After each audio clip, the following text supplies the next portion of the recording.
बेटा हमने last classes में इंटरफेरेंस के ऊपर क्वेश्चंस किए थे, एक दो क्वेश्चन और कवर करते हैं, उसके बाद नए टॉपिक पे चलेंगे अपने हम डिफ्रैक्शन पर। ठीक है, तो मैं आपको एनसीईआरटी का एग्जांपल 10.4 करा रहा हूँ बेटा, काफी अच्छा क्वेश्चन है। एग्जांपल 10.4 देखो इसमें क्या बोला है, इसमें कहा है what is the effect on the interference fringes in Young's double slit experiment due to each of the following operations.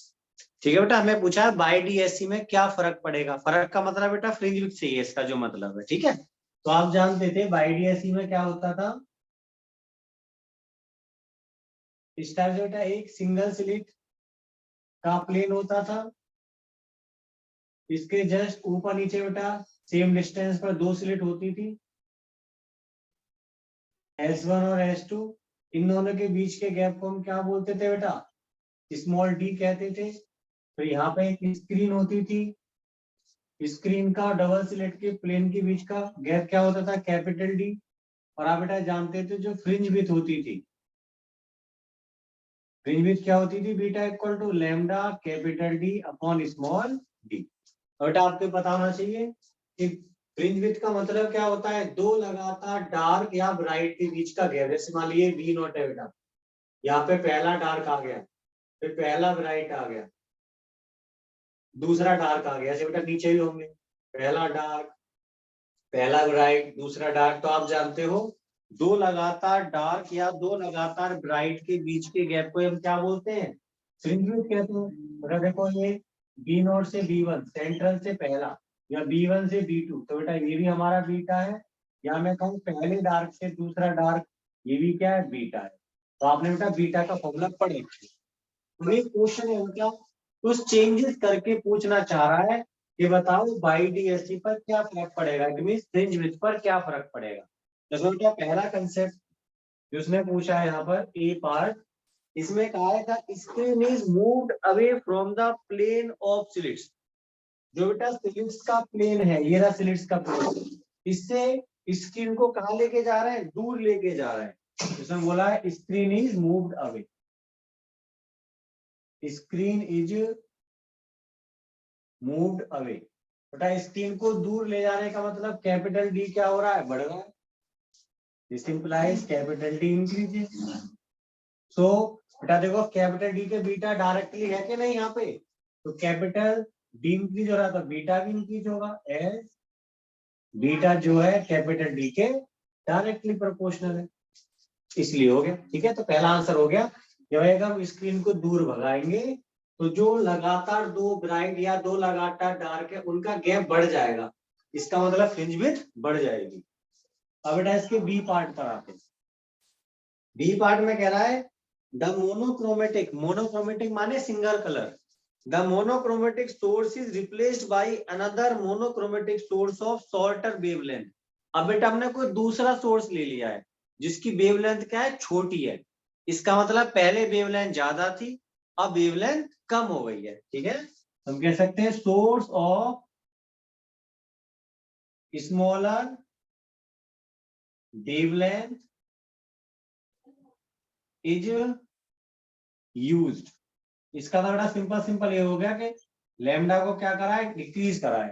तो लेमडा के भी बीटा कैसा है, डायरेक्टली। तो हम कह सकते हैं बीटा क्या हो जाएगा, डिक्रीज हो जाएगा, एज बीटा यहाँ लेमडा के भी डायरेक्टली प्रोपोर्शनल। दो आंसर हो गए हमारे। इसके बाद बेटा नेक्स्ट पे चलते हैं सी पर। सी में कहा है the separation between the two slits is increase. बेटा दोनों स्लिट के बीच का सेपरेशन कौन होता है, डी, उसको इंक्रीज करा है। मैं लिख भी दे रहा हूं मैं, separation between two slits is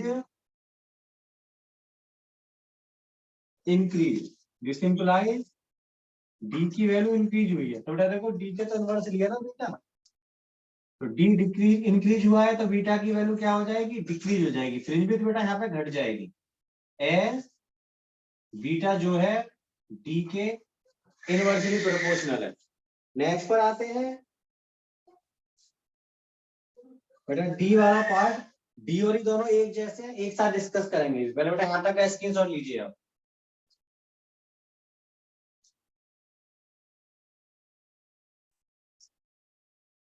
अब बेटा इसके डी पार्ट में चलते हैं। डी पार्ट में बोला है the source slit is moved closer to the double slit plane. अब बेटा थोड़ा सा नया कंसेप्ट आया, ये हमारा सोर्स स्लिट होता है बेटा, ये जो है एस, ये सोर्स स्लिट प्लेन है, और ये क्या है, डबल स्लिट प्लेन है। तो उसने बोला है जो सोर्स स्लिट है उसको डबल स्लिट प्लेन से दूर भेजा गया है, ठीक है। तो बेटा यहाँ पे इस गैप को मैं बोल रहा हूं कैपिटल एस, कैपिटल एस बेटा समझ जाना, ये कैपिटल एस है। ये बेटा स्मॉल एस साथ साथ ये सोर्स को भी बता रहा है, और स्मॉल एस बेटा मैंने इसकी बिथ भी मान ली, जो इसकी बिथ है ना, ये वाली बिथ, ये जो इस तरह से थिकनेस है इसकी जो बिथ है, ये इसको मैंने क्या बोला है, स्मॉल एस। स्मॉल एस तो बेटा सोर्स की विथ है, इतना चौड़ा है सोर्स। और बेटा कैपिटल एस सिंगल स्लिट से डबल स्लिट के बीच की डिस्टेंस। तो आपको यहाँ पे बोला था कि डबल स्लिट को सिंगल स्लिट से दूर भेजा गया है, इसमें लिख भी रखा है the source slit is moved close, पास लाइए बेटा, the source slit is moved closer to the double slit. तो लिख भी दे रहा हूं मैं, source slit is moved closer to double slit. It means जो कैपिटल एस है बेटा वो क्या हो रहा है, डिक्रीज हो रहा है। तो कैपिटल एस सोर्स स्लिट और डबल स्लिट के बीच का गैप है। बेटा यहाँ पे एक पॉइंट हमें थोड़ा लर्न करने वाला है, वो हमें डायरेक्ट याद रखना है कि जब भी बेटा हमें ऐसे इंटरफेरेंस पैटर्न चाहिए, इसका मतलब फ्रिंजेस चाहिए हमें स्क्रीन पर बाय डीएससी में, उसकी एक बेटा कंडीशन होती है, वो कंडीशन मैं बता रहा हूँ आपको। अगर वो कंडीशन याद है तो बेटा एक क्वेश्चन इजीली बन जाते हैं, तो वो कंडीशन का प्रूफ हमारे सिलेबस में नहीं है, तो हमें डायरेक्ट याद रखना है। वही लिख रहा हूं मैं, टू ऑब्टेन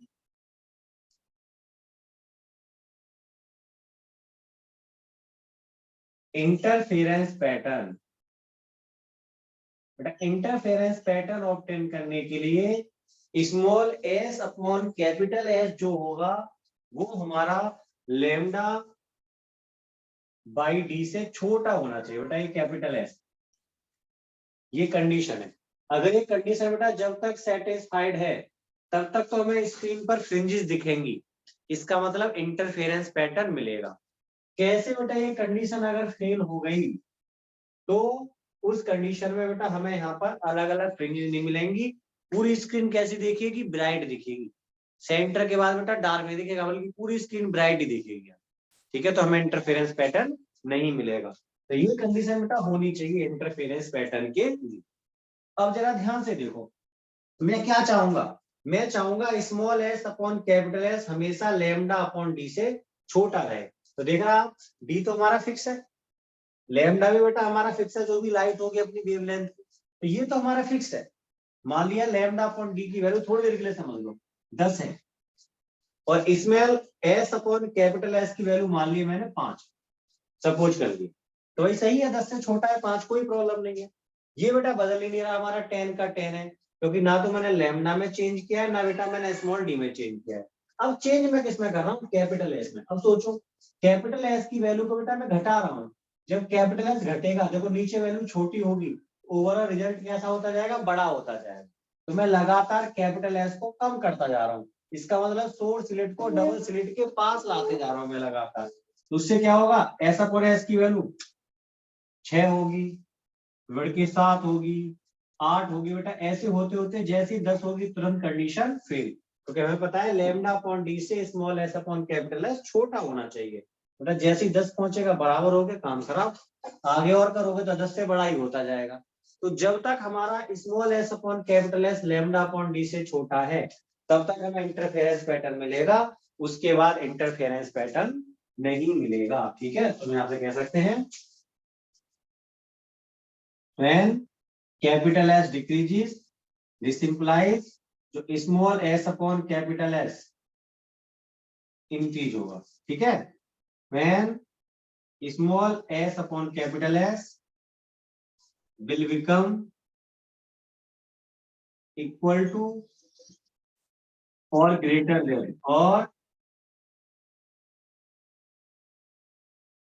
देन किससे, लैम्डा अपॉन डी से, then we will not get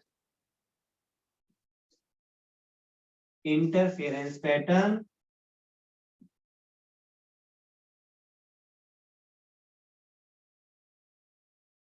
on screen. तो तब हमें स्क्रीन पर इंटरफेरेंस पैटर्न नहीं मिलेगा। तो बेटा आपको ये कंडीशन याद रखनी है इस वाले क्वेश्चन के लिए, ठीक है। चलिए स्क्रीनशॉट लीजिए इसका। अब बेटा अगला पार्ट क्या है, उसमें बोल रहा है विथ ऑफ सोर्स सिलेक्ट। ये जो बेटा विथ है स्मॉल एस इज इंक्रीज्ड, तो बेटा अब की बार स्मॉल एस को इंक्रीज किया गया है, तो यहाँ पर है विथ ऑफ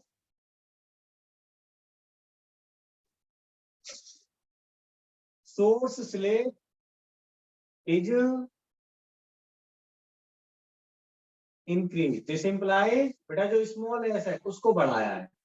अगेन वही टू ऑक्टेन इंटरफेरेंस पैटर्न, ये कंडीशन होनी चाहिए। अब सोचो बेटा अगर आप स्मॉल एस को बढ़ाओगे, इसका मतलब ऊपर है ना, ऊपर कोई वैल्यू बढ़ेगी तो रेशो बढ़ेगा, नीचे बढ़ती तो रेशो घटता था। इसका मतलब यहाँ पे इसने बोला ही था कि स्मॉल एस को इंक्रीज कर रहे हैं, तो when small S increases this implies small s upon capital S भी क्या होगा भाई, इंक्रीज होगा।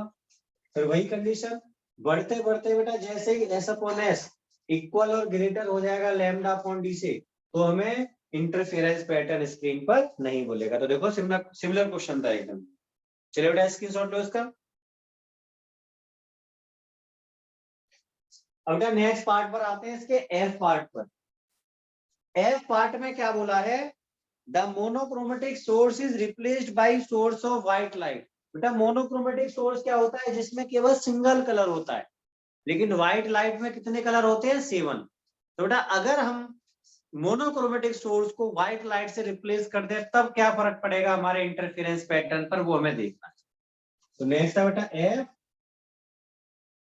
When monochromatic source is replaced by the source of white light, तब क्या होगा बेटा इस कंडीशन के हिसाब से हम देखें तो भाई पहली चीज आप जानते हैं व्हाइट लाइट में कितने कलर होते हैं, 7। तो इसका मतलब यहाँ पे बेटा हमें अलग अलग कलर के हिसाब से फ्रिंजेस मिलेंगी। तो जो हमारी कलर्ड फ्रिंज होगी ना बेटा, जैसे वहां पे हम बोलते थे ब्राइट फ्रिंज, ब्राइट का मतलब बेटा प्रॉपर ब्राइट होती थी, लेकिन यहाँ पे क्या है 7 कलर्स हैं। तो बेटा कलर भी अपनी अपनी वेवलेंथ के हिसाब से एक पूरी फ्रिंज में सातों के सातों कलर आ जाएंगे बेटा, जो भी प्योर होता है। तो हमारी जो फ्रिंज बनेगी ब्राइट नहीं बनेगी। पहले तो क्या था, एक साथ बेटा सभी की जो जो उनका फेस डिफरेंस वगैरह होता था उसके हिसाब से हमें एक साथ पूरा ब्राइट मिलता था, फिर डार्क मिलता था। तो वहां पे अलग अलग ऐसे नहीं मिलते थे कि भाई एक ही में सारे कलर आ रहे हैं, लेकिन यहाँ पे 7 कलर्स होते हैं। तो बेटा अलग अलग वेवलेंथ के हिसाब से हमें अलग अलग रीजन में मिलेंगे। एक तरह से पूरी इसमें एक स्ट्रिप मिल जाएगी हमें कलर की जो है, तो हमारी फ्रिंज कैसी हो जाएगी, कलर्ड हो जाएगी। ठीक है, तो इस वाले केस में कलर्ड फ्रिंज मिलेगी हमें। ठीक है, क्योंकि 7 कलर्स होते हैं ना। तो अब आपको थोड़ा सा मैं और एक्स्ट्रा इन्फॉर्मेशन दे दूं कि भाई कलर तो है, उस कलर में भी सबसे ज्यादा थिकनेस में कौन दिखेगा बेटा, आपको दिख रहा है beta lambda D upon D. तो आप जानते हो जो वेवलेंथ होती है रेड कलर की सबसे ज्यादा होती है, और जो वेवलेंथ होती है वायलेट कलर की सबसे कम होती है। तो इसका मतलब उस कलर फ्रिंज में सबसे ज्यादा कौन दिखेगा, रेड कलर, और सबसे कम में कौन दिखेगा, सबसे पतली स्ट्रिप किसकी आएगी बेटा, वायलेट कलर की स्ट्रिप आएगी। ठीक है, नेक्स्ट थिंग, अब आपसे मैं बोलूं कि भाई बताओ जो हमें मिलता था ब्राइट फ्रिंज मिलती थी, कब मिलती थी भाई ब्राइट फ्रिंज, जरा याद करो, एन लैम्डा पर। जैसे ही पाथ डिफरेंस बेटा एन लैम्डा होता था तो हमें कौन सी फ्रिंज मिलती थी, ब्राइट फ्रिंज। अब बेटा यहाँ पे तो 7 कलर है, तो ब्राइट फ्रिंज में 7 कलर होंगे, तो सबसे पहले कौन सा कलर होगा ये मुझे जज करना है। तो वही बताना सबसे पहले पाथ डिफरेंस लैम्डा का इंटीग्रल मल्टीपल किसके लिए आएगा बेटा? पहले वायलेट के लिए तो ही होगा, क्योंकि मान लिया मैंने वायलेट की वेवलेंथ को कह दिया सपोज करो 4000, रेड कलर की वेवलेंथ है 7000, तो बेटा पहले मुझे 4000 मिलेगा कि 7000 मिलेगा?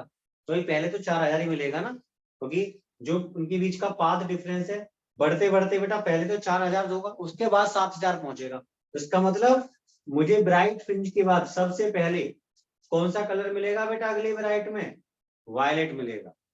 ऐसे बढ़ते बढ़ते बेटा फिर पहुंचूंगा मैं 7000 पर। तो इसका मतलब क्या है कि जो सेंट्रल ब्राइट है वो तो हमारा प्रॉपर ब्राइट होगा, सेंटर बेटा कोई दिक्कत नहीं है, क्योंकि सेंट्रल ब्राइट में तो बेटा सारे कलर एक साथ मिल जाएंगे, जो भी कलर है एक ही जगह मिल जाएंगे। तो सेंटर जो फ्रिंज होगी बेटा वो तो प्रॉपर ब्राइट होगी, लेकिन बाकी सारी फ्रिंजेस कैसी होंगी? हमारी कलर्ड होंगी। अब कलर में भी सबसे पहले कौन मिलेगा बेटा? जिसके लिए वेवलेंथ कम है, क्योंकि उसके लिए लैम्डा जल्दी मिलेगा हमें, तो पहले मिलेगा वायलेट कलर लेकिन कम थिकनेस में। और बेटा सबसे ऊपर कौन सा मिलेगा? रेड कलर, लेकिन सबसे ज्यादा थिकनेस में, क्योंकि लैम्डा के हिसाब से बेटा यहाँ पे थिकनेस डिसाइड होगी। ठीक है, हम कहेंगे कलर्ड फ्रिंज मिलेगी जिसमें कि सेंट्रल फ्रिंज प्रॉपर ब्राइट होगी, लेकिन जो आगे के सारे ब्राइट वो आ रहे हैं हमारे कलर्ड फ्रिंजेस हैं, उनमें जो सेंट्रल फ्रिंज के पास की तरफ कौन सा कलर होगा? वायलेट, और दूर की तरफ कौन सा कलर होगा? रेड। लेकिन वायलेट कलर सबसे कम रीजन में होगा और रेड कलर सबसे ज्यादा रीजन में होगा। बेटा ये सारे पॉइंट मैंने आपको याद करने के लिए बता दिए, क्योंकि इनसे बेटा मल्टीपल चॉइस क्वेश्चन बन सकते हैं। ठीक है, अब देखो आप ध्यान से, तुम कह सकते हैं in this case central fringe, central fringe बेटा जो सेंटर में बन रही है will be bright but other fringes will be coloured. ठीक है, विल बी कलर्ड होगी in place of bright, in place of bright. बेटा ब्राइट की जगह कैसी हो जाएंगी? कलर्ड हो जाएंगी। बेटा डार्क तो डार्क है अपनी, डार्क से कोई दिक्कत नहीं है, लेकिन जो वहां पे ब्राइट बोल रहे थे वो ब्राइट नहीं होंगी, अब कौन कैसी होंगी? वो कलर्ड होंगी। ठीक है, in these colored fringes violet color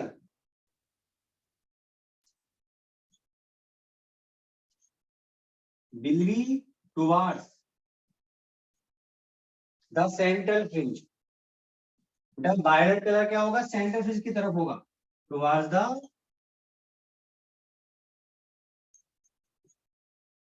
central fringe. While red colour will be away from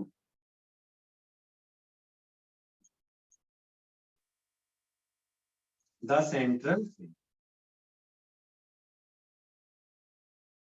ये कंसेप्ट ठीक है, और आपको नॉलेज के लिए बता दूं मैं यहाँ पे साइन में बना दे रहा हूँ मैं। जैसे मतलब हमारा ये सेंट्रल ब्राइट था, ये हमारी कलर्ड फ्रिंज थी। कैसी फ्रिंज है ये? कलर्ड फ्रिंज है। तो यहाँ पे मुझे वायलेट मिलेगा कम जगह में, ऊपर बेटा सबसे ऊपर रेड मिलेगा, बाकी सारा अपना बिल्योर होगा। ठीक है, इस तरह से होगा। तो ये जो कलर फ्रेम मिली है सेंटर की तरफ वायलेट होगा और बेटा दूर की तरफ कौन होगा? हमारा रेड हो जाएगा। ठीक है, चलिए स्क्रीनशॉट लीजिए इसका।